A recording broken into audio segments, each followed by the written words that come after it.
guys, oh.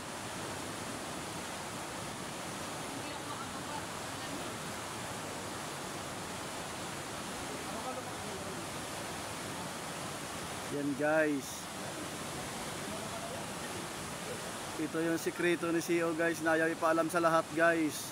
Gusto pa niya mag-isa magpunta dito guys, ayaw sumama. Ayaw pa niya magpasama. Yan guys, oh, kaya pala guys ayaw niya magpasama na research na pala ito sa Facebook guys.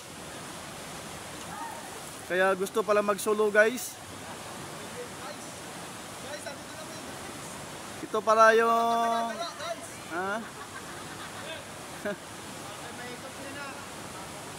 So, ingat-ingat kayo dyan mga guys.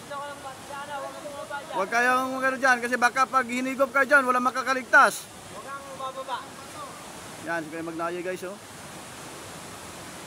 Siya yung lifeguard dito guys.